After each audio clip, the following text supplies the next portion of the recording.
हाँ जी, देख रहे हो विजन पंजाब टीवी। देखते रहो, वेखण वाला चैनल है। तो मैं दीपक शर्मा चनारथल एक बार फिर लैके हाजिर हाँ खबरों की खबर। इस समय बिहार च चोणां हो रही तो पंजाब हरियाणा समेत देश का अन्नदाता किसान किरती मजदूर ते आवाम सड़कों उत्ते है, रेलवे ट्रैक ते बैठा है, धरने ला रहा तो सरकार सुनने नूं राजी नहीं। जिथों तक बिहार की गल है, उत्थे भी इस बार कहते शायद पासा पलट सकता जी। बिल्कुल जी, नीतीश मुड़ के लालू वाल भी जा सकते हैं तो भाजपा सत्ता तो बाहर भी हो सकती है। सो ये चर्चावां ने, बाकी उत्थे दे वोटरां ने फैसला करना है। पर पिछले 2-3 दिनों तो जिस ढंग नाल भारतीय जनता पार्टी के लीडर लगातार करोना पॉजिटिव हो रहे हैं, रैलियां दूजियां धिरां भी उवें ही कर रही हैं, उवें ही लालू का मुंडा, उवें ही पासवान का मुंडा, उवें ही राजीव गांधी का मुंडा, हैं सारे लगे ने रैलियां करन। पर भारतीय जनता पार्टी दी रैलियां दे विचों हैं जां उन्हां दे वड्डे लीडरां दे विचों लगातार खबर आ रही है कि ये भी करोना पॉजिटिव, ये भी करोना पॉजिटिव। कि ये करोना पॉजिटिव ने जां राजनीतिक पॉजिटिव ने, ये भी चर्चा छिड़ गई है।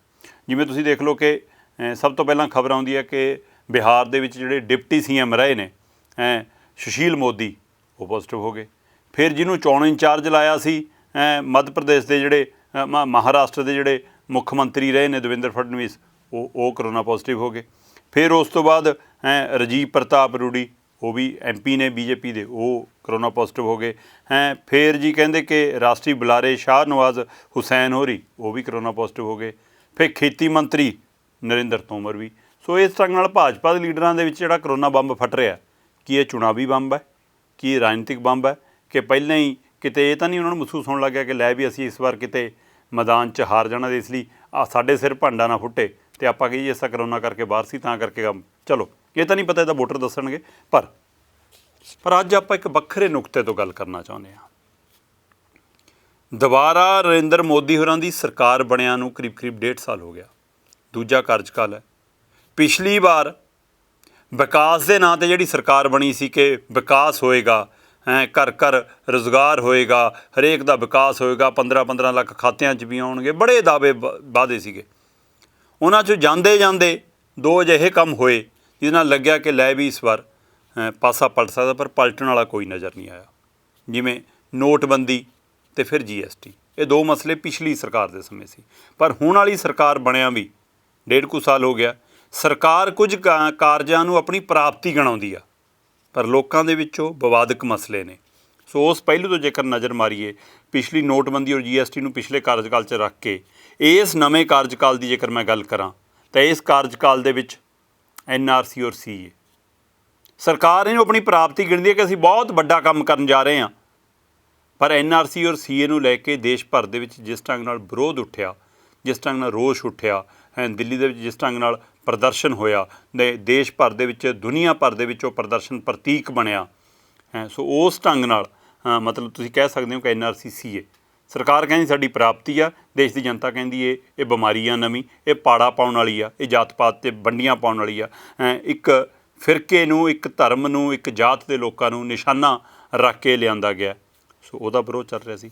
फिर इस दरम्यान धारा 370 जम्मू कश्मीर दे केंद्र शासित प्रदेश बनाउणा, 2 केंद्र शासित प्रदेश बना देना, उन्हां तों वोट दा अधिकार खोहण दीआं गल्लां, उत्थे दे स्थानक लीडरां नूं घरां 'च कैद कर देना, उत्थे दे लोकां दी राय भी ना लैणा।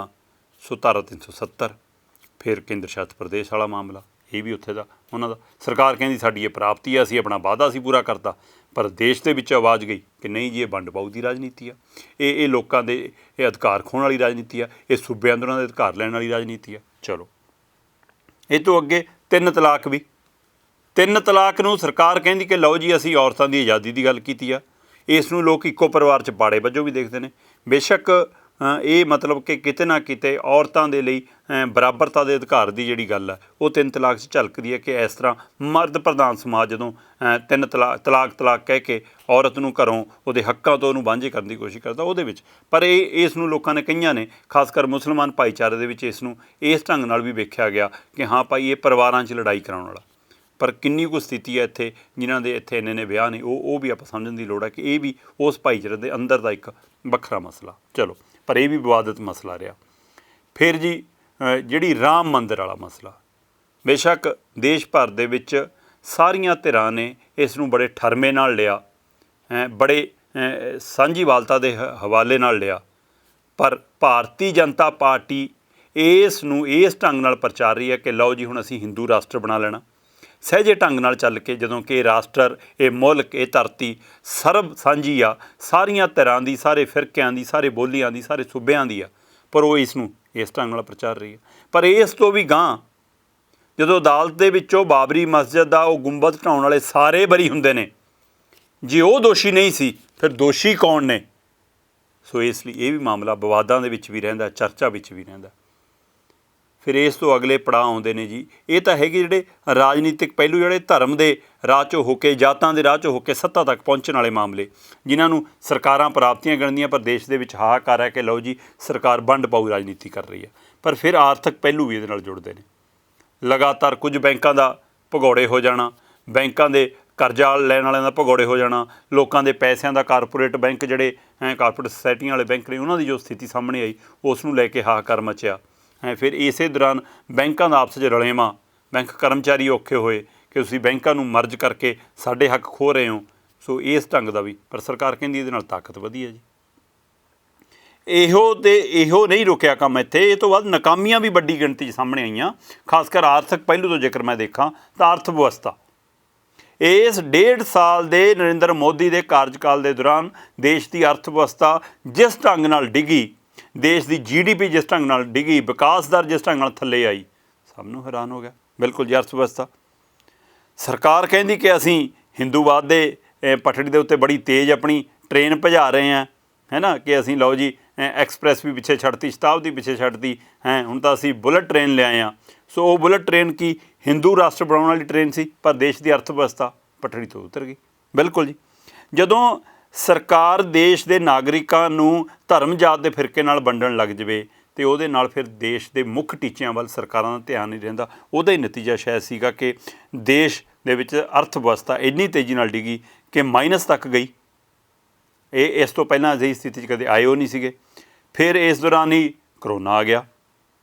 ਕਰੋਨਾ ਦੇ ਚੱਲਦਿਆਂ ਪਹਿਲਾਂ ਬੇਰੁਜ਼ਗਾਰੀ ਪਹਿਲਾਂ ਹੀ ਡਿੱਗੀ ਹੋਈ ਸੀ, ਕਰੋਨਾ ਨੇ ਹੋਰ ਬੇਰੁਜ਼ਗਾਰੀ ਡੇਗਤੀ। ਹੁਣ ਸਰਕਾਰ ਇਹਦੀ ਆੜ ਵੀ ਲੈ ਲਵੇ ਚਾਹੇ, ਪਰ ਹੁਣ ਸਰਕਾਰ ਦਾ ਅਕਸ ਸਾਫ਼ ਹੋਣ ਵਾਲਾ ਨਹੀਂ, ਕਿਉਂਕਿ ਲੋਕਾਂ ਨੂੰ ਸਮਝ ਆ ਗਿਆ ਕਿ ਸਰਕਾਰ ਕਰੋਨਾ ਨਾਲ ਵੀ ਨਹੀਂ ਨਜਿੱਠ ਸਕੀ, ਦੇਸ਼ ਦੀ ਅਰਥ ਵਿਵਸਥਾ ਨਾਲ ਵੀ ਨਹੀਂ ਨਜਿੱਠ ਸਕੀ, ਦੇਸ਼ ਦੀ ਬੇਰੁਜ਼ਗਾਰੀ ਨੂੰ ਵੀ ਨਹੀਂ ਹੱਥ ਪਾ ਸਕੀ। ਤੁਸੀਂ ਇੱਥੋਂ ਹਿਸਾਬ ਲਾ ਲਓ ਕਿ ਸਰਕਾਰ ਕਿੰਨੀ ਕੁ ਗੰਭੀਰ ਆ। ਦੇਸ਼ ਦੇ ਵੱਖੋ-ਵੱਖ ਸੂਬਿਆਂ 'ਚੋਂ, ਚਾਹੇ ਉਹ ਦਿੱਲੀ ਹੋਵੇ, ਚਾਹੇ ਉਹ ਪੰਜਾਬ ਹੋਵੇ, ਚਾਹੇ ਉਹ ਹਰਿਆਣਾ ਹੋਵੇ, ਚਾਹੇ ਉਹ ਮਹਾਰਾਸ਼ਟਰ ਹੋਵੇ, ਉੱਥੋਂ ਨਿਕਲ ਕੇ ਜਦੋਂ ਲੋਕ ਆਪਣੇ ਆਪਣੇ ਸੂਬਿਆਂ ਨੂੰ ਗਏ, ਚਾਹੇ ਉਹ ਬਿਹਾਰ ਸੀ, ਚਾਹੇ ਉਹ UP ਸੀ, ਚਾਹੇ ਗੁਜਰਾਤ ਸੀ, ਚਾਹੇ ਉਹ ਹੋਰ ਝਾਰਖੰਡ ਵਰਗੇ, ਜਿਹੜੇ ਵੀ ਉੱਤਰਾਖੰਡ ਵਰਗੇ ਜਿਹੜੇ ਵੀ ਸੂਬੇ ਸੀਗੇ ਜਿੱਥੇ ਨੂੰ ਲੇਬਰ ਗਈ, ਕਿਰਤੀ ਕਿਸਾਨ ਮਜ਼ਦੂਰ ਲੋਕ ਤੁਰ ਕੇ ਗਏ, ਉਹਨਾਂ ਦਾ ਅੰਕੜਾ ਤੱਕ ਨਹੀਂ ਸਰਕਾਰ ਕੋਲ। ਮਰੇ ਕਿੰਨੇ ਰਸਤੇ 'ਚ ਉਹਦਾ ਹਿਸਾਬ ਨਹੀਂ, ਕਿੰਨੇ ਬੇਰੁਜ਼ਗਾਰ ਹੋਏ ਉਹਨਾਂ ਦਾ ਹਿਸਾਬ ਨਹੀਂ। ਜਿਹੜੀ ਸਰਕਾਰ ਕੋਲ ਅਜਿਹੀ ਜਾਣਕਾਰੀ ਤੱਕ ਨਹੀਂ, ਜਿਹਦੇ ਕੋਲ ਇਹੀ ਨਹੀਂ ਪਤਾ ਕਿ ਸਾਡੇ ਕਿੰਨੇ ਲੋਕਾਂ ਦੀ ਕਿਸ ਤਰ੍ਹਾਂ ਕਿਹੜੇ ਹਾਲਾਤ 'ਚ ਜਾਨ ਗਈ, ਤਾਂ ਉਹ ਕਿੰਨੀ ਕੁ ਗੰਭੀਰ ਆ। ਲਓ ਜੀ, ਫਿਰ ਇਸ ਦੌਰਾਨ ਪ੍ਰਵਾਸੀ ਮਜ਼ਦੂਰਾਂ ਦਾ ਪਲਾਇਨ, ਉਹਨਾਂ ਦਾ ਘਰਾਂ ਨੂੰ ਪਰਤਣਾ, ਫਿਰ ਵਾਪਸ ਆ ਲੈਣ ਦੀ ਜੱਦੋ-ਜਹਿਦ, ਇਸ ਦੌਰਾਨ ਸਭ ਦੇ ਰੁਜ਼ਗਾਰ ਜਾਣਾ, ਵੱਡੀ ਤਾਦਾਦ ਦੇ ਵਿੱਚ ਕੰਪਨੀਆਂ ਤੱਕ ਬੰਦ ਹੋਈਆਂ, ਛੋਟੇ ਉਦਯੋਗ ਤੱਕ ਬੰਦ ਹੋਏ, ਲੋਕਾਂ ਦੇ ਕਾਰੋਬਾਰ ਠੱਪ ਹੋਏ, ਰੁਜ਼ਗਾਰ ਖੁੱਸ ਗਏ, ਆਮਦਨ ਦੇ ਇੱਕ ਸਾਧਨ ਸੀ ਜਿਨ੍ਹਾਂ ਕੋਲ, ਉਹ ਵੀ ਸਾਧਨ ਖੁੱਸ ਗਏ। ਪਰ ਸਰਕਾਰ ਨਹੀਂ, ਇਕੱਲਾ ਇਹ ਦੇਸ਼ ਦੀ ਮਸਲਾ ਹੀ ਨਹੀਂ ਸੀਗਾ। ਮੈਂ ਤਾਂ ਹੀ ਕਿਹਾ ਕਿ ਇੱਕ ਪਾਸੇ ਕਰੋਨਾ ਸੰਕਟ, ਇੱਕ ਪਾਸੇ ਬੇਰੁਜ਼ਗਾਰੀ ਸੰਕਟ, ਇੱਕ ਪਾਸੇ GDP ਗਿਰ ਰਹੀ ਆ, ਅਰਥ ਵਿਵਸਥਾ ਡਿੱਗ ਰਹੀ ਆ, ਮਜ਼ਦੂਰਾਂ ਦਾ ਪਲਾਇਨ ਹੋ ਰਿਹਾ, ਫੈਕਟਰੀਆਂ ਅਦਾਰੇ ਬੰਦ ਹੋ ਰਹੇ ਨੇ, ਅਤੇ ਦੂਏ ਪਾਸੇ ਗਵਾਂਢੀ ਮੁਲਕਾਂ ਨਾਲ ਰਿਸ਼ਤੇ। ਪਹਿਲੀ ਵਾਰ ਦੇਖਿਆ ਕਿ ਨੇਪਾਲ ਵਰਗਾ ਮੁਲਕ ਵੀ ਭਾਰਤ ਨੂੰ ਅੱਖਾਂ ਦਿਖਾ ਜਾਵੇ। ਬਿਲਕੁਲ ਜੀ, ਪਾਕਿਸਤਾਨ ਨਾਲ ਆਡਾ ਚੱਲੇ ਰਿਹਾ, ਉਹਦੇ ਨਾਲ ਸੰਬੰਧ ਸੁਧਾਰਨ ਵਾਲੇ ਪਾਸੇ ਨੂੰ ਕੋਈ ਨਹੀਂ ਤੁਰਦਾ। ਸਾਰੇ ਔਖੇ ਹੋ ਕੇ ਬੋਲਣ ਦੀ ਤਿਆਰੀ ਕਰਦੇ ਨੇ, ਚਾਹੇ ਉਹ ਨਿਊਜ਼ ਚੈਨਲ ਹੋਣ ਸਾਡੇ, ਚਾਹੇ ਲੀਡਰ ਹੋਣ ਸਾਡੇ, ਚਾਹੇ ਸੱਤਾਧਾਰੀ ਧਿਰ ਹੋਵੇ, ਚਾਹੇ ਵਿਰੋਧੀ ਧਿਰ ਹੋਵੇ, ਸਾਰੇ ਪਾਕਿਸਤਾਨ ਨੂੰ ਪੈਂਦੇ ਨੇ ਉਸ ਨਾਲ ਰਿਸ਼ਤੇ ਸੁਧਾਰਨ ਵੱਲ, ਕਿਉਂਕਿ ਗਵਾਂਢੀ ਦਾ ਗਵਾਂਢੀ ਹੋ ਰਹਿਣਾ ਹੈ। ਹੁਣ ਪਾਕਿਸਤਾਨ ਨੇ ਬਦਲ ਕੇ ਕੋਈ ਉੱਥੇ ਹੋਰ ਮੁਲਕ ਤਾਂ ਨਹੀਂ ਜਾਣਾ, ਸੋ ਇਸ ਲਈ ਰਿਸ਼ਤੇ ਸੁਧਾਰਨ ਵੱਲ ਕੋਈ ਨਹੀਂ ਜਾਂਦਾ। ਚਲੋ, ਜਿਹੜਾ ਦਬਕਾ ਪਾਕਿਸਤਾਨ ਨੂੰ ਮਾਰ ਲੈਂਦੇ ਨੇ, ਚੀਨ ਦੀ ਵਾਰ ਨੂੰ ਉਹ ਦਬਕਾ ਨਹੀਂ ਵੱਜਦਾ। ਪਰ ਲੜਾਈ ਚੀਨ ਨਾਲ ਵੀ ਉੱਦਾਂ ਹੀ ਚੱਲ ਰਹੀ ਹੈ। ਚੀਨ ਨਾਲ ਵੀ ਬਾਅਦ ਇਹ ਕਾਫੀ ਲੰਬੇ ਸਮੇਂ ਬਾਅਦ ਕਿ ਗੋਲੀਬਾਰੀ ਤੱਕ ਆਏ, ਕਤਲੋ-ਗਰਤ ਤੱਕ ਆਏ, ਇੱਕ ਦੂਜੇ ਦੇ ਹਮਲਿਆਂ ਤੱਕ ਆਏ। ਇਹ ਲੰਬੇ ਸਮੇਂ ਬਾਅਦ ਘਟਨਾਕ੍ਰਮ ਸਾਹਮਣੇ ਆਇਆ। ਸੋ ਇਹ ਸਰਕਾਰ ਦੇ ਇਸ 1.5 ਸਾਲ ਦੇ ਕਾਰਜਕਾਲ ਦੌਰਾਨ ਪਾਕਿਸਤਾਨ ਦੇ ਰਿਸ਼ਤੇ ਸੁਧਰਨ ਦੀ ਕਿਤੇ ਨਜ਼ਰ ਨਹੀਂ ਆਇਆ ਕਿ ਰਿਸ਼ਤੇ ਸੁਧਰ ਰਹੇ ਨੇ। ਚੀਨ ਨਾਲ ਰਿਸ਼ਤਾ ਬਣਦਾ ਨਜ਼ਰ ਨਹੀਂ ਆਇਆ ਕਿ ਹਾਂ ਚੀਨ ਨਾਲ ਵੀ ਰਿਸ਼ਤਾ ਠੀਕ ਹੋ ਰਿਹਾ। ਪਰ ਨੇਪਾਲ ਭੂਟਾਨ ਵਰਗੇ ਦੇਸ਼ਾਂ ਨਾਲ ਵੀ ਰਿਸ਼ਤੇ ਵਿਗੜਨ ਲੱਗੇ। ਇੱਥੋਂ ਤੱਕ ਕਿ ਨੇਪਾਲ ਵੀ ਸਰਹੱਦ 'ਤੇ ਅੱਖਾਂ ਦਿਖਾਉਣ ਲੱਗਿਆ। ਨੇਪਾਲ ਆਪਣੇ ਨਕਸ਼ਿਆਂ ਤੱਕ ਵੀ ਛੇੜਖਾਨੀ ਕਰਨ ਲੱਗਿਆ। ਸੋ ਗਵਾਂਢੀ ਮੁਲਕਾਂ ਨਾਲ ਰਿਸ਼ਤੇ ਲਗਾਤਾਰ ਵਿਗੜਦੇ ਰਹੇ। ਇਹਨਾਂ ਸਾਰੇ ਮਸਲਿਆਂ ਦੇ ਦਰਮਿਆਨ ਹੀ ਵੱਡਾ ਮਸਲਾ ਨਿਕਲ ਕੇ ਆਇਆ ਕਿਸਾਨੀ ਦਾ। ਇਹ ਸਾਰੇ ਮਸਲਿਆਂ ਦਾ ਕੋਈ ਹੱਲ ਸਰਕਾਰ ਨਹੀਂ ਕਰ ਸਕੀ, ਪਰ ਦੇਸ਼ ਦੇ ਕਿਸਾਨਾਂ ਦੇ ਗਲ ਇੱਕ ਨਵਾਂ ਫਾਹਾ ਹੋਰ ਪਾਇਆ। ਦੇਸ਼ ਦੇ ਕਿਸਾਨਾਂ ਦੇ ਸਿਰਾਂ 'ਤੇ ਮੋਢਿਆਂ 'ਤੇ ਇੱਕ ਨਵੀਂ ਪੰਜਾਲੀ ਹੋਰ ਰੱਖ ਦਿੱਤੀ। ਜਿਹੜੇ ਪਹਿਲਾਂ ਹੀ ਮੁਸੀਬਤਾਂ ਦੀ ਪੰਡ ਚੁੱਕੀ ਫਿਰਦੇ ਨੇ, ਜਿਹੜੇ ਦੇਸ਼ ਦਾ ਢਿੱਡ ਭਰਦੇ ਨੇ ਪਰ ਆਪਣੇ ਮੋਢਿਆਂ ਦੇ ਉੱਤੇ ਮੁਸੀਬਤਾਂ ਦੀ ਪੰਡ ਆ ਜਿਨ੍ਹਾਂ ਦੇ, ਉਹਨਾਂ ਦੇ ਸਿਰ 'ਤੇ ਉੱਤੇ ਇੱਕ ਨਵਾਂ ਬੋਝ ਹੋਰ ਇਹ 3 ਖੇਤੀ ਕਾਨੂੰਨ ਲਿਆ ਕੇ ਨਾ ਤਾਂ ਉਹਨਾਂ ਦੀ ਸਹਿਮਤੀ ਲਈ, ਨਾ ਉਹਨਾਂ ਦੀ ਰਾਏ ਲਈ, ਨਾ ਉਹਨਾਂ ਨੂੰ ਪੁੱਛਿਆ ਹੈ, ਨਾ ਕਿਸਾਨ ਮਾਰ ਖੇਤੀ ਮਾਰਾਂ ਨਾਲ ਗੱਲਬਾਤ ਕੀਤੀ। ਸੋ ਆਪੇ ਬਣਾਏ, ਆਪੇ ਪਾਸ ਕੀਤੇ, ਆਪੇ ਲਾਗੂ ਕੀਤੇ, ਆਪੇ ਕਾਨੂੰਨ ਬਣਾਇਆ ਅਤੇ ਹੁਣ ਦੇਸ਼ ਭਰ 'ਚ ਵਿਰੋਧ ਹੈ। ਸੋ ਕਿਸਾਨ ਅੱਜ ਸੰਕਟ 'ਚ ਹੈ। ਜਿਹੜਾ ਪਹਿਲਾਂ ਕਰਜ਼ੇ ਕਾਰਨ ਦਬਿਆ ਹੋਇਆ, ਜਿਹੜਾ ਪਹਿਲਾਂ ਜਿਹਦੇ ਪਰ ਕਿਸਾਨੀ ਦੇ ਉੱਤੇ ਆਤਮ ਹੱਤਿਆ ਵਾਲਾ ਨਵਾਂ ਇੱਕ ਦਾਗ ਲੱਗ ਚੁੱਕਾ ਕਿ ਕਿਸਾਨ ਆਤਮ ਹੱਤਿਆ ਕਰ ਰਿਹਾ, ਕਰਜ਼ਿਆਂ ਹੇਠ ਦਬਿਆ, ਜਿਣਸਾਂ ਦੇ ਭਾਅ ਤੋਂ ਵਾਂਝਾ, ਪੂਰੀ ਉਹਨੂੰ ਆਪਣੀ ਫਸਲ ਦਾ ਮੁੱਲ ਨਾ ਮਿਲੇ, ਉਹਦੇ ਕੋਲ ਪੂਰੇ ਸਾਧਨ ਸੰਪੰਨ ਨਾ ਹੋਣ, ਅਤੇ ਉਹ ਕਿਸਾਨ ਦੇ ਉੱਤੇ ਇੱਕ ਨਵੀਂ ਮੁਸੀਬਤ ਕੇਂਦਰ ਸਰਕਾਰ ਨੇ ਇਸ 3 ਖੇਤੀ ਕਾਨੂੰਨਾਂ ਰਾਹੀਂ ਪਾਈ। ਅਤੇ ਉਹ ਕਿਸਾਨ ਜਿਹੜਾ ਦੇਸ਼ ਦੀ GDP 'ਚ ਵੀ ਵੱਡਾ ਯੋਗਦਾਨ ਪਾਉਂਦਾ ਹੋਵੇ ਅਤੇ ਦੇਸ਼ ਦੀ ਰੁਜ਼ਗਾਰ ਦੇ ਵਿੱਚ ਵੀ। ਜਦੋਂ ਦੇਸ਼ ਦੀ ਅਰਥ ਵਿਵਸਥਾ ਥੱਲੇ ਡਿੱਗ ਰਹੀ ਸੀ, ਜਦੋਂ ਮਾਈਨਸ ਜਾ ਰਿਹਾ ਸੀ ਸਾਰਾ ਕੁਛ, ਤਦ ਵੀ ਖੇਤੀ ਪੋਜ਼ੀਟਿਵ ਸੀ, ਤਦ ਵੀ ਖੇਤੀ ਦੀ ਵਿਕਾਸ ਦਰ ਚੰਗੀ ਸੀ ਬਾਕੀਆਂ ਦੇ ਮੁਕਾਬਲੇ।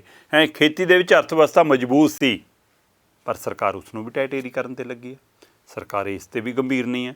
ਸਰਕਾਰ ਕਿਸਾਨਾਂ ਤੋਂ ਖੇਤੀ ਵਾਲੀ ਜ਼ਮੀਨ ਲੈ ਕੇ ਉਦਯੋਗਿਕ ਘਰਾਣਿਆਂ ਨੂੰ ਦੇਣ ਦੀ ਹੈ। ਸੋ ਦੇਸ਼ ਦੀ ਅਰਥ ਵਿਵਸਥਾ ਦੇ ਵਿੱਚ ਜੇਕਰ ਮੈਂ ਗੱਲ ਕਰਾਂ ਤਾਂ 16% GDP ਦੇ ਵਿੱਚ 16% ਯੋਗਦਾਨ ਖੇਤੀ ਸੈਕਟਰ ਦਾ ਹੈ ਅਤੇ 50% ਦੇ ਕਰੀਬ ਰੁਜ਼ਗਾਰ ਇਹਦੇ ਵਿੱਚ ਆਉਂਦਾ। ਅੱਧ ਤੋਂ ਜ਼ਿਆਦਾ ਰੁਜ਼ਗਾਰ ਦੇਸ਼ ਦੇ ਵਿੱਚ ਖੇਤੀ 'ਚੋਂ ਆਉਂਦਾ, ਖੇਤ 'ਚੋਂ ਆਉਂਦਾ, ਕਿਸਾਨੀ 'ਚੋਂ ਆਉਂਦਾ। ਅਤੇ ਉਸ ਨੂੰ ਕਿਵੇਂ ਟੈਟੇਰੀ ਕੀਤਾ ਜਾ ਰਿਹਾ, ਕਿਵੇਂ ਉਹਦੇ ਪਰ ਹਮਲੇ ਹੋਏ, ਕੀ ਉਹਦੀ ਸਥਿਤੀ ਆ, ਉਹਦੇ ਪਰ ਵੀ ਗੌਰ ਕਰਾਂਗੇ, ਉਹਦੇ ਪਰ ਵੀ ਕਰਾਂਗੇ ਚਰਚਾ। ਪਰ ਸਮਾਂ ਛੋਟੀ ਜਿਹੀ ਬ੍ਰੇਕ ਦਾ, ਬ੍ਰੇਕ ਲਈ ਰੁਕਾਂਗੇ। ਹੁਣੇ ਪਰਸਨ ਵੇਖਦੇ ਰਹੋ ਵਿਜ਼ਨ ਪੰਜਾਬ TV।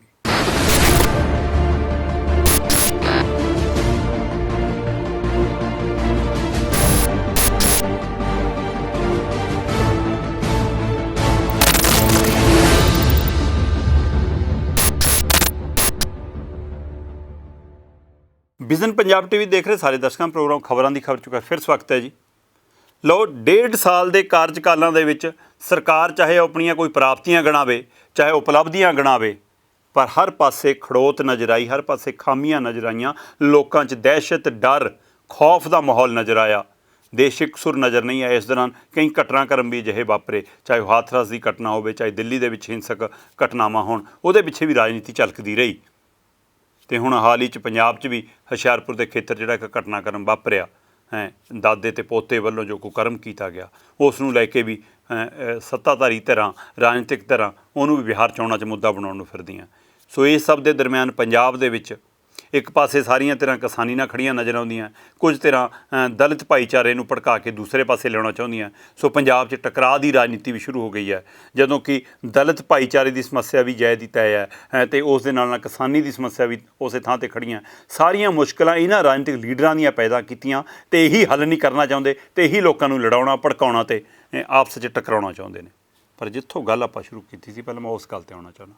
ਕਿਸਾਨੀ ਦੇਸ਼ ਦੀ GDP 'ਚ 16% ਦੀ ਹਿੱਸੇਦਾਰੀ, 16% ਦਾ ਯੋਗਦਾਨ, ਅਤੇ ਰੁਜ਼ਗਾਰ ਦੇ ਵਿੱਚ ਰੁਜ਼ਗਾਰ ਦੇਣ ਲਈ, ਘਰਾਂ 'ਚ ਰੋਟੀ ਦੇਣ ਲਈ 50% ਯੋਗਦਾਨ ਖੇਤੀ ਦਾ ਹੈ।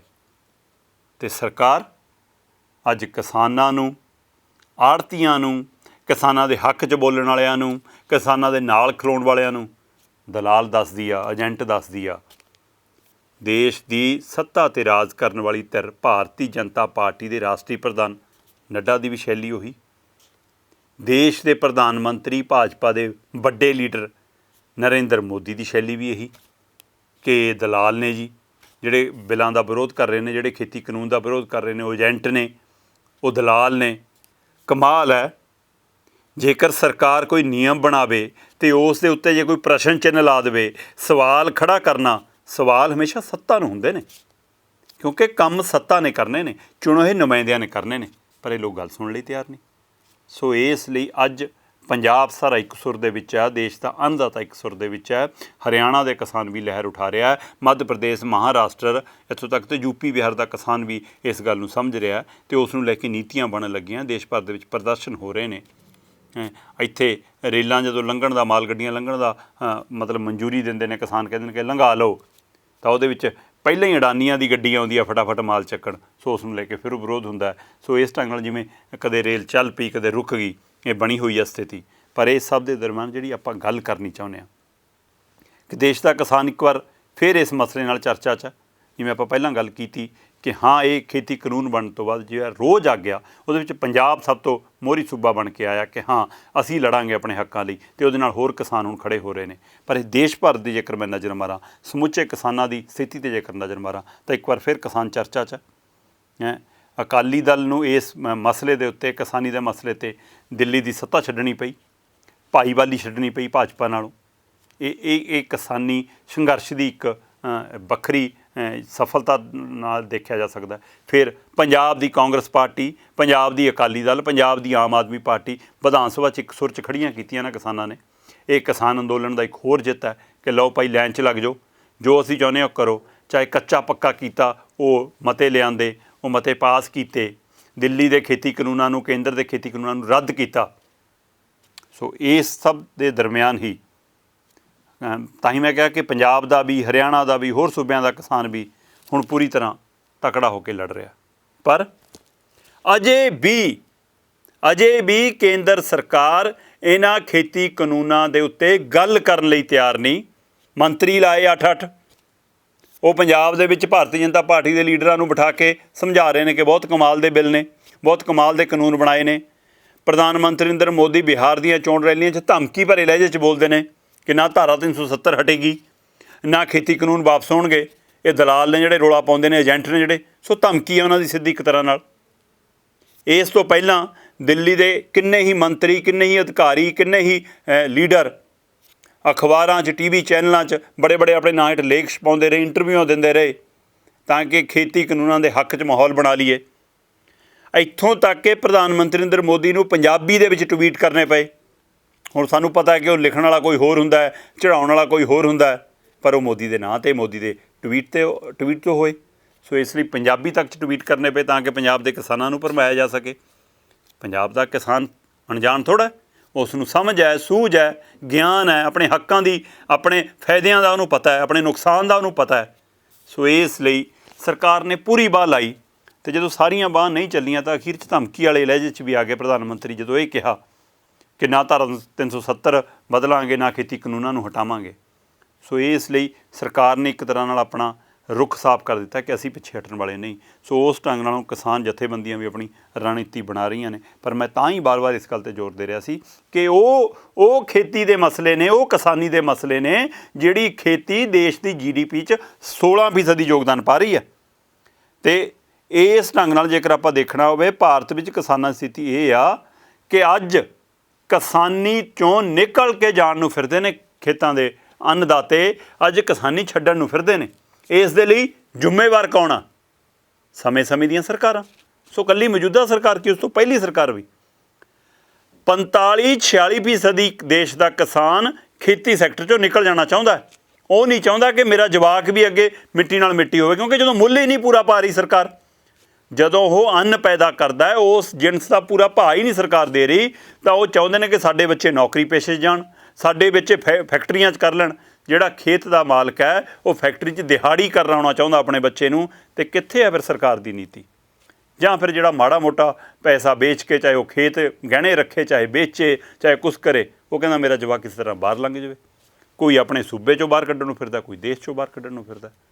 ਸੋ 45% ਖੇਤੀ ਨਾਲ ਜੁੜੇ ਲੋਕ ਇਸ ਔਖੀ ਘੜੀ ਦੇ ਵਿੱਚ ਕਿਸਾਨੀ 'ਚੋਂ ਬਾਹਰ ਆਉਣ ਨੂੰ ਫਿਰਦੇ ਨੇ। ਪਰ ਫਿਰ ਵੀ ਜਿਹੜੇ ਮਿੱਟੀ ਨਾਲ ਮਿੱਟੀ ਹੋ ਕੇ ਅੰਨ ਪੈਦਾ ਕਰ ਰਹੇ ਨੇ, ਉਹਨਾਂ ਦੀ ਸਰਕਾਰ ਸਾਰ ਲੈਣ ਨੂੰ ਤਿਆਰ ਨਹੀਂ। ਤਾਂ ਹੀ ਮੈਂ ਕਿਹਾ ਕਿ 16% ਬਹੁਤ ਵੱਡਾ ਅੰਕੜਾ ਹੈ ਦੇਸ਼ ਦੀ GDP 'ਚ। 16% ਅੰਕੜਾ ਇੱਧਰੋਂ ਆਉਂਦਾ, ਕਿਸਾਨੀ 'ਚੋਂ ਆਉਂਦਾ, ਅਤੇ 50% ਦੇ ਕਰੀਬ ਰੁਜ਼ਗਾਰ 'ਚ ਯੋਗਦਾਨ ਹੈ ਦੇਸ਼ 'ਚ। ਜੇਕਰ ਮੈਂ ਖੇਤੀ ਅਤੇ ਕਿਸਾਨੀ ਦੀ ਗੱਲ ਕਰਾਂ ਤਾਂ 195 ਮਿਲੀਅਨ ਹੈਕਟਰ ਦੇਸ਼ ਦੇ ਵਿੱਚ ਕੁੱਲ ਫਸਲੀ ਖੇਤਰ ਹੈ ਜਿਹੜਾ ਜਿੰਨੇ 'ਚ ਖੇਤੀ ਹੁੰਦੀ ਹੈ ਲਗਭਗ, ਚਾਹੇ ਉਹ ਵੱਖੋ-ਵੱਖ ਤਰ੍ਹਾਂ ਦੀ ਖੇਤੀ ਹੋਵੇ, ਚਾਹੇ ਉਹ ਚਾਹ ਦੀ ਖੇਤੀ ਹੈ, ਚਾਹੇ ਉਹ ਫਲਾਂ ਦੀ ਖੇਤੀ ਹੈ, ਚਾਹੇ ਉਹ ਅਨਾਜ ਦੀ ਖੇਤੀ ਹੈ, ਚਾਹੇ ਉਹ ਦਾਲਾਂ ਦੀ ਖੇਤੀ ਹੈ, ਚਾਹੇ ਉਹ ਫੁੱਲਾਂ ਦੀ ਖੇਤੀ ਆ। ਸੋ ਜਿਹੜਾ ਰਕਬਾ ਕਰੀਬ ਖੇਤੀ ਦੇ ਹਿਸਾਬ ਨਾਲ ਹੈਗਾ ਉਹ 195 ਮਿਲੀਅਨ ਹੈਕਟਰ। ਸੋ 58% ਪੇਂਡੂ ਖੇਤਰ ਆ ਜਿਹੜਾ, 58% ਜਿਹੜਾ ਪੇਂਡੂ ਪਰਿਵਾਰ ਨੇ ਉਹਨਾਂ ਦਾ ਘਰ ਪਰਿਵਾਰ ਚੁੱਲ੍ਹਾ ਖੇਤੀ ਦੇ ਸਿਰ ਤੋਂ ਚੱਲਦਾ। ਸੋ 36% ਕੁੱਲ ਜ਼ਮੀਨ ਹੈ ਖੇਤੀ ਵਾਲੀ ਜਿਹੜੀ 195 ਮਿਲੀਅਨ ਹੈਕਟਰ ਦੀ ਆਪਾਂ ਗੱਲ ਕੀਤੀ, ਉਹਦੇ ਵਿੱਚੋਂ ਸਿਰਫ 36% ਦੀ ਹੈ ਜਿਹਨੂੰ ਸਹੀ ਸਿੰਚਾਈ ਵਾਲਾ ਪਾਣੀ ਮਿਲਦਾ। ਉਸ ਦੇ ਬਾਵਜੂਦ ਵੀ ਦੇਖੋ ਤੁਸੀਂ ਅੰਨਾਂ ਦੇ ਭੰਡਾਰ ਭਰੇ ਪਏ ਨੇ, ਅਤੇ ਹੁਣ ਸਰਕਾਰ ਕਹਿੰਦੇ ਜਿਹਦੇ ਢਿੱਡ ਰੋਟੀਆਂ ਜਿਹਦੇ ਭੜੋਲੇ ਦਾਣੇ ਉਹਦੇ ਕਮਲੇ ਵੀ ਸਿਆਣੇ। ਸੋ ਕਹਿੰਦੇ ਕਿ ਹੁਣ ਸਰਕਾਰ ਦੇ ਭੜੋਲੇ ਭਰ ਗਏ ਤਾਂ ਹੁਣ ਉਹ ਸਿਆਣੇ ਹੋ ਗਏ, ਉਹਨੂੰ ਅਕਲ ਆ ਗਈ, ਹੁਣ ਉਹ ਕਿਸਾਨਾਂ ਨਾਲ ਕਲੋਲਾਂ ਕਰਦੇ ਨੇ। ਇਹ ਕਲੋਲ ਕਿਸਾਨ ਸਹਿਣ ਵਾਲੇ ਨਹੀਂ। ਸੋ ਇਸ ਲਈ ਦੇਸ਼ ਵਿੱਚ ਕਿਸਾਨਾਂ ਦੇ ਜਿਹੜੇ ਕੋਲ ਖੇਤੀ ਵਾਲੀ ਜ਼ਮੀਨ ਆ 68% ਕਿਸਾਨਾਂ ਕੋਲ 1 ਹੈਕਟਰ ਤੋਂ ਵੀ ਘੱਟ ਆ। ਦੇਸ਼ ਦੇ 100% ਕਿਸਾਨਾਂ ਦੇ ਵਿੱਚੋਂ 68% ਕਿਸਾਨ 2.5 ਏਕੜ ਤੋਂ ਵੀ ਥੱਲੇ ਵਾਲੇ ਨੇ। ਸੋ ਇਸ ਹਿਸਾਬ ਨਾਲ 1 ਹੈਕਟਰ ਦੇ ਵਿੱਚ ਕਰੀਬ 2.5 ਏਕੜ ਜ਼ਮੀਨ ਆਉਂਦੀ ਹੈ, 2.5 ਕਿੱਲੇ ਮਤਲਬ ਜਿਹਨੂੰ ਆਪਾਂ ਕਹਿ ਦਿੰਦੇ ਹਾਂ। ਸੋ 2.5 ਏਕੜ ਤੋਂ ਵੀ ਘੱਟ ਵਾਲੇ ਜ਼ਮੀਨ ਵਾਲੇ 68% ਕਿਸਾਨ ਨੇ, ਅਤੇ 2 ਹੈਕਟਰ ਕਰੀਬ 5 ਏਕੜ ਤੱਕ ਵਾਲੇ ਕਿਸਾਨ ਨੂੰ ਛੋਟਾ ਕਿਸਾਨ ਮੰਨਿਆ ਜਾਂਦਾ। ਸੋ ਇਸ ਹਿਸਾਬ ਨਾਲ ਤੁਸੀਂ ਸਮਝ ਲਓ ਕਿ ਦੇਸ਼ ਦੇ ਵਿੱਚ 91% ਛੋਟੇ ਕਿਸਾਨ ਨੇ ਜਿਨ੍ਹਾਂ ਕੋਲ ਘੱਟ ਜ਼ਮੀਨ ਆ। 68% ਤਾਂ ਉਹ ਨੇ ਜਿਹੜੇ 2.5 ਏਕੜ ਤੋਂ ਵੀ ਘੱਟ ਨੇ, ਇੱਕ ਮਤਲਬ ਕਿ 1 ਹੈਕਟਰ ਤੱਕ ਵਾਲੇ ਨੇ। ਸੋ ਇਸ ਹਿਸਾਬ ਨਾਲ ਦੇਸ਼ ਵਿੱਚ ਕਿਸਾਨਾਂ ਸਿਰ ਕਰਜ਼ੇ ਦੀ ਸਥਿਤੀ ਇੱਥੋਂ ਅੰਦਾਜ਼ਾ ਲਾ ਲਓ ਕਿ 52% ਤੋਂ ਜ਼ਿਆਦਾ ਖੇਤੀ ਵਾਲੇ ਪਰਿਵਾਰ ਕਰਜ਼ੇ ਹੇਠ ਦਬੇ ਨੇ, ਕਿਸਾਨੀ ਕਰਜ਼ਾ ਜਿਹੜਾ। ਸੋ ਇਸ ਚੀਜ਼ ਜੋ ਸਰਕਾਰ ਬਾਹਰ ਕੱਢਣ ਦੀ ਬਜਾਏ ਕਦੇ ਕਹਿੰਦੀ ਖਾਤਿਆਂ 'ਚ ਪੈਸੇ ਆ ਗਏ ਜੀ, ਕਦੇ ਕਹਿੰਦੇ 2022 'ਚ ਆਮਦਨ ਦੁੱਗਣੀ ਜੀ, ਕਦੇ ਕਹਿੰਦੇ ਲਓ ਜੀ ਅਸੀਂ ਕਿਸਾਨਾਂ ਲਈ ਕਰਜ਼ਾ ਮਾਫ ਕਰਤਾ ਜੀ, ਸਾਰੀਆਂ ਪਾਰਟੀਆਂ। ਪਰ ਸਥਿਤੀ ਤੁਹਾਡੇ ਸਾਹਮਣੇ ਆ ਕਿ 68% ਕਿਸਾਨ 2.5 ਏਕੜ ਤੋਂ ਘੱਟ ਵਾਲਾ ਹੈ, 91% ਕਿਸਾਨ 5 ਏਕੜ ਤੋਂ ਘੱਟ ਵਾਲਾ ਹੈ, ਅਤੇ 36% ਕਿਸਾਨ ਦੀ ਜ਼ਮੀਨ ਨੂੰ ਪਾਣੀ ਨਹੀਂ ਲੱਗਦਾ, ਉਹਦੇ ਕੋਲ ਪਾਣੀ ਵਾਲੀ ਜ਼ਮੀਨ ਨਹੀਂ। 58% ਪੇਂਡੂ ਪਰਿਵਾਰ ਖੇਤੀ 'ਤੇ ਨਿਰਭਰ ਨੇ, ਚਾਹੇ ਉਹਨਾਂ ਦੇ ਆਲੇ ਦੁਆਲੇ ਹੋਰ ਸਾਰੇ ਸਾਧਨ ਖੇਤੀ ਨਾਲ ਸੰਬੰਧਿਤ ਹੋਣ, ਅਤੇ 52% ਤੋਂ ਜ਼ਿਆਦਾ ਖੇਤੀ ਪਰਿਵਾਰ ਕਿਸਾਨੀ ਕਰਜ਼ੇ ਹੇਠ ਦਬੇ ਹੋਏ ਨੇ। ਇਸ ਹਿਸਾਬ ਤੋਂ ਅੰਕੜੇ ਸਾਫ਼ ਹੁੰਦੇ ਨੇ ਕਿ ਦੇਸ਼ ਸਥਿਤੀ ਕੀ ਹੈ। ਅਤੇ ਜਿੱਥੇ ਤੱਕ ਆਤਮ ਹੱਤਿਆ ਦੀ ਗੱਲ ਆ, 13 ਸਾਲ ਦੇ ਵਿੱਚ 3.5 ਲੱਖ ਤੋਂ ਵੱਧ ਕਿਸਾਨ ਖੁਦਕੁਸ਼ੀ ਕਰ ਚੁੱਕਾ। ਕਈ ਖੁਦਕੁਸ਼ੀਆਂ ਤਾਂ ਉਹ ਨੇ ਜਿਹੜੀਆਂ ਇਸ ਅੰਕੜਿਆਂ 'ਚ ਸ਼ਾਮਲ ਹੀ ਨਹੀਂ ਕੀਤੀਆਂ ਜਾਂਦੀਆਂ, ਉਸ ਨੂੰ ਕਿਸਾਨੀ ਮਸਲਿਆਂ ਨਾਲ ਜੋੜ ਕੇ ਨਹੀਂ, ਉਹਨੂੰ ਹੋਰ ਪਰਿਵਾਰਕ ਮਸਲਿਆਂ ਦੇ ਹਵਾਲੇ ਨਾਲ ਦਰਜ ਕੀਤਾ ਜਾਂਦਾ। ਸੋ ਸਰਕਾਰੀ ਰਿਕਾਰਡ ਦੇ ਹਿਸਾਬ ਨਾਲ ਵੀ 3.5 ਲੱਖ ਤੋਂ ਵੱਧ ਕਿਸਾਨ 13 ਸਾਲਾਂ ਦੇ ਵਿੱਚ ਖੁਦਕੁਸ਼ੀ ਕਰ ਚੁੱਕਾ। ਅਤੇ ਕਿਸਾਨੀ 'ਚ ਲੱਗੇ ਲੋਕਾਂ ਦੇ ਕੋਲ ਇੰਨੀ ਵੱਡੀ ਗਿਣਤੀ ਉਹ ਵੀ ਹੈ ਜਿਨ੍ਹਾਂ ਕੋਲ ਆਪਣੀ ਜ਼ਮੀਨ ਵੀ ਨਹੀਂ ਹੈਗੀ। ਸੋ ਇਸ ਲਈ ਸਰਕਾਰ ਦੇਸ਼ ਦੇ ਉਸ ਕਿਸਾਨ ਦੀ, ਉਸ ਕਿਰਤੀ ਦੀ, ਉਸ ਮਜ਼ਦੂਰ ਦੀ, ਉਸ ਧਰਤੀ ਪੁੱਤਰ ਦੀ, ਉਸ ਅੰਨਦਾਤੇ ਦੀ ਬਾਂਹ ਫੜਨ ਲਈ ਵੀ ਤਿਆਰ ਨਹੀਂ ਜਿਹੜਾ 50% ਰੁਜ਼ਗਾਰ ਦਿੰਦਾ ਹੋਵੇ, 16% GDP 'ਚ ਯੋਗਦਾਨ ਪਾਉਂਦਾ ਹੋਵੇ। ਅਤੇ ਫਿਰ ਵੀ ਸਰਕਾਰ ਕਹੇ ਕਿ ਸਾਡੀਆਂ ਨੀਤੀਆਂ ਬਹੁਤ ਚੰਗੀਆਂ। ਸੋ ਸਰਕਾਰ ਨੂੰ ਗੌਰ ਕਰਨਾ ਚਾਹੀਦਾ, ਸਰਕਾਰ ਨੂੰ ਆਪਣੀ ਨੀਤੀਆਂ 'ਤੇ ਘੋਖ ਲੈਣਾ ਚਾਹੀਦਾ। ਸੋ ਅੱਜ ਵੱਖਰੇ ਢੰਗ ਨਾਲ ਕੁਝ ਪਹਿਲਾਂ ਤੋਂ ਹੀ ਗੱਲ ਕਰਨੀ ਚਾਹੁੰਦੇ ਸੀ, ਫਿਰ ਵਰਤਾਂਗੇ ਨਵੀਂ ਖਬਰਾਂ ਦੇ ਕਰਾਂਗੇ ਫਰੋਲਾ ਫਰਾਲੀ। ਤੁਸੀਂ ਵੇਖਦੇ ਰਹੋ ਵਿਜ਼ਨ ਪੰਜਾਬ TV, ਹਰ ਕਦਮ ਤੁਹਾਡੇ ਨਾਲ।